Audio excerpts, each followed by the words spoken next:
तो जो होता है अच्छे के लिए होता है। तो भगवान पर भरोसा रखिए, जो करते हैं वो आपके जीवन में दुख भी दे, विपदाएं भी दे, तो उन्हें धन्यवाद करिए। क्यों? क्योंकि दुख में क्या होता है, हम प्रायश्चित करते हैं, रोते हैं, और ज्यादा ही समझदार व्यक्ति जो होते हैं वो अपने पाप याद करते हैं कि ये दिन मुझे क्यों देखना पड़ा। कई जन कहते हैं मैंने उस दिन ऐसा किया था ना, उसी की सजा आज मिल रही। जो समझदार होते हैं वो समझ जाते हैं कि दुख मुझे मेरे ही कर्मों की वजह से मिलता है, किसी और के कर्मों की नहीं। एक माता है, बहुत अच्छा उदाहरण, जो भगवान पर जिनका भरोसा हट जाता है ना दुख के समय, उनके लिए।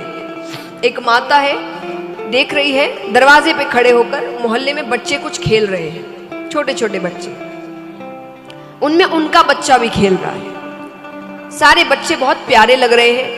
माता के मन में विचार आया कि मैं सबको चॉकलेट दूं, कुछ मिठाई दूं या चॉकलेट दूं, टॉफी दूं। वो दे सकती है? हाँ कि ना? जोर से कहिए। हाँ, दे सकती है। उसने सबको चॉकलेट दी। थोड़ी देर बाद वो माता देख रही है कि वो बच्चे बदमाशी कर रहे हैं, बहुत बदमाशी, शैतानी कर रहे हैं। अब माता को गुस्सा आ गया। माता का मन किया खींच के थप्पड़ मारूं मैं सबको। मार सकती है? हाँ कि ना? सारे बच्चों को मार सकती है। किसको मार सकती है? अपने बच्चे को। तो टॉफी यानी सुख, चॉकलेट, टॉफी, मिठाई भगवान सबको देते हैं, पर थप्पड़ उसको ही मारते हैं जिसको वो अपना बच्चा समझते हैं। थप्पड़ यानी क्या? तुमने गलती की, माता ने थोड़ी कि माता प्यार करती तो जबरदस्ती थप्पड़ मारती जाएगी, ऐसा थोड़ी है। बच्चे ने गलती की तो माता ने थप्पड़ मारा कि अगली बार से वो गलती ना हो। तो आपको जब भी दुख मिले तो समझ जाना कि कोई गलती करी थी, उस गलती का थप्पड़ भगवान ने मुझे मारा है कि तुम सुधर जाओ। नहीं सुधरोगे तो फिर आगे परिणाम और बुरा होगा। तो अगली बार दुख आए तो रोना नहीं, धन्यवाद करना कि मुझे अपना बच्चा तो समझा।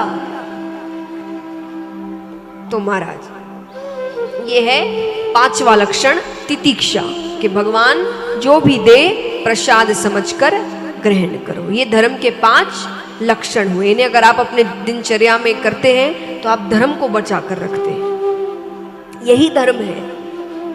किसे मानना किसे नहीं मानना, ये करना, ये बाद की बातें हैं। ये सच्चा धर्म है। दया, सत्य, इंसानियत, इससे बड़ा कोई धर्म नहीं है।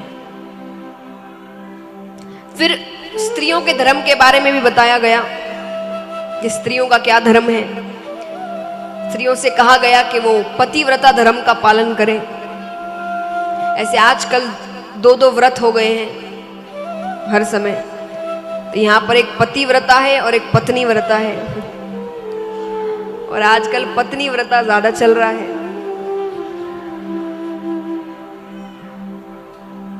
अच्छी बात है, चलना चाहिए। इसलिए तो कहते हैं ना, दोनों दोनों लाइफ पार्टनर। पार्टनर माने क्या होता है? 50-50। जितना सहयोग ये कर रहे उतना सहयोग आपको भी करना है। लेकिन इसमें बताया गया स्त्रियों को पतिव्रता धर्म का पालन करना चाहिए। घर में पवित्रता, सफाई रखनी चाहिए। घर जितना साफ होगा लक्ष्मी आएगी। जितनी सफाई होगी घर पर, जितनी गंदगी होगी, घर साफ नहीं होगा, दरिद्रता आएगी। घर में साफ सफाई रखें। और कहा गया मुस्कुराते हुए रहें दिन भर। मुश्किल है, बहुत मुश्किल है, और जिनके घर में छोटे बच्चे हैं वो और ज्यादा मुश्किल है। इसलिए तो बच्चे ज्यादा बचपन में पापा पापा करते। क्यों? पूरे दिन से थोड़ी देर के लिए तो पापा आते, आकर हंसा देते हैं, हो गया, पापा ही प्यारे हो गए। मम्मी बेचारी पूरे दिन कट गई और फिर भी पापा के आते ही। तो मुश्किल है दिन भर मुस्कुराते रहना। पर कहा इसीलिए गया है क्योंकि आपको घर की लक्ष्मी माना जाता है। आप जितने खुश रहेंगे, आप जितना मुस्कुराते हुए रहेंगे, घर उतना आगे बढ़ेगा। जितना आप दुखी रहेंगे, चिंता में रहेंगे, झगड़े में रहेंगे, घर उतना नीचे होगा। लेकिन इसमें आपका काम है कि आप इनको खुश रखें। आप ये ना सोचें कि दिन भर आप काम करते तो आप ये काम करने वाले हैं। दिन भर वो भी काम करती है, बस उनका काम किसी को दिखता नहीं है। आपका दिख जाता है तो आप कहते हैं हमने दिन भर घर में बैठी कर क्या रही थी, एक दिन घर पर बैठ कर देखो। और आपको तो फिर भी संडे के दिन छुट्टी मिल जाती है, उनको तो संडे के दिन ओवर टाइम करना पड़ता है क्योंकि लोग ज्यादा बढ़ जाते हैं घर पर।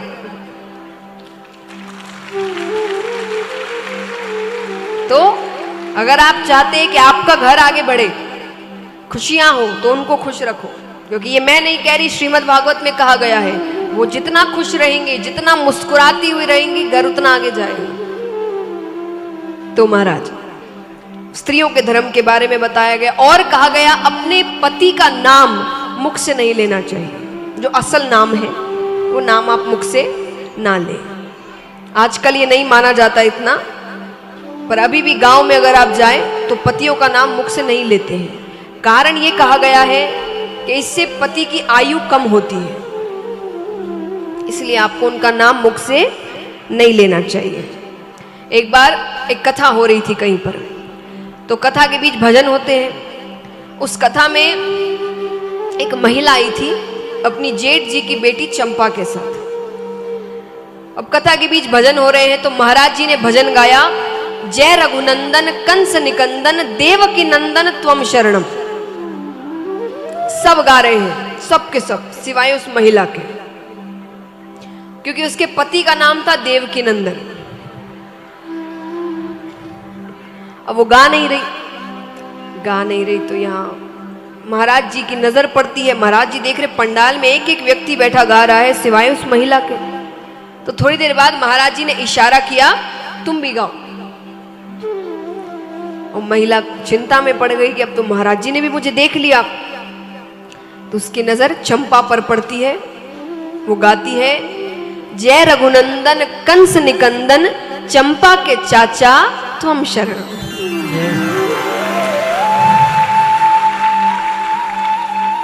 अब ये दृश्य ऊपर भगवान देख रहे थे, भगवान मुस्कुराने लगे। रुक्मणी जी ने कहा क्या हुआ? भगवान कहते हैं ऐसे तो भक्तों ने कई नाम दिए हैं, आज एक नया नाम मिल गया। बोले कौन सा नाम? बोले चंपा के चाचा। विनोद की बातें हैं, लेकिन नाम नहीं लेना चाहिए, असल नाम आप मुख से ना लें। तो महाराज अब यहां पर राजा परीक्षित कहते हैं कि प्रभु ऐसा कभी हुआ है कि किसी पशु को भगवान ने दर्शन दिए? सुखदेव जी कहते जरूर हुआ है। त्रिकूट नामक एक पर्वत था, उसके पास एक सरोवर बहता था। उस सरोवर में गजेंद्र नामक हाथी आया करता था। हाथी भी कैसा? सफेद हाथी, और इतना शक्तिशाली कि उसके सुगंध मात्र से, सिर्फ सुगंध से, देखना तो दूर की बात, सुगंध से शेर जैसा पशु भी डरकर भाग जाए। सुगंध भी आ जाए गजेंद्र की, तो ऐसा हाथी। एक दिन वो अपने परिवार के साथ उस सरोवर में क्रीड़ा करने आता है। पत्नी है, बच्चे हैं। कभी वो सूंड में पानी भरकर बच्चे की ओर फेंके, बच्चे नाचने लग जाए, खुश हो जाए। कभी वो सूंड में पानी भरकर पत्नी की ओर फेंके, पत्नी शर्मा जाए। क्रीड़ा कर रहे हैं, पानी में एक ग्राह आता है। ग्राह यानी मगरमच्छ, ग्राह यानी मगरमच्छ। वो आकर गजेंद्र के पैरों को पकड़ता है, पैरों को पकड़ता है। गजेंद्र सोचे कि ये इतना सा ग्राह मेरा क्या बिगाड़ लेगा, मैं इतना शक्तिशाली। अच्छा, अब गजेंद्र कौन है? हम। ग्राह कौन है? काल, मृत्यु। काल पहले आपके पैरों को ही पकड़ता है। कहते हैं ना, घुटनों में दर्द रहने लग गया है, पैरों में दर्द रहता है, सीढ़ियां नहीं चढ़ी जाती, ज्यादा चलो तो दर्द होने, समझ जाना काल ने पैरों को पकड़ लिया है, अब सुधर जाओ।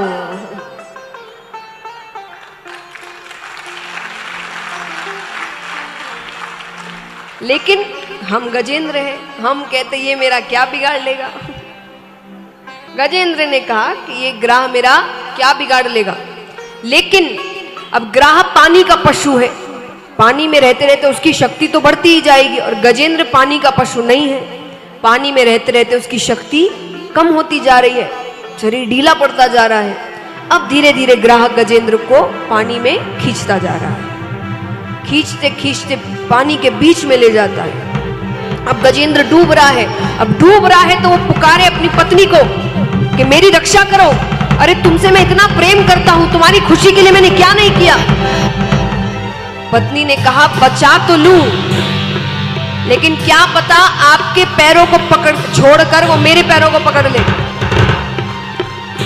मैं नहीं आ सकती।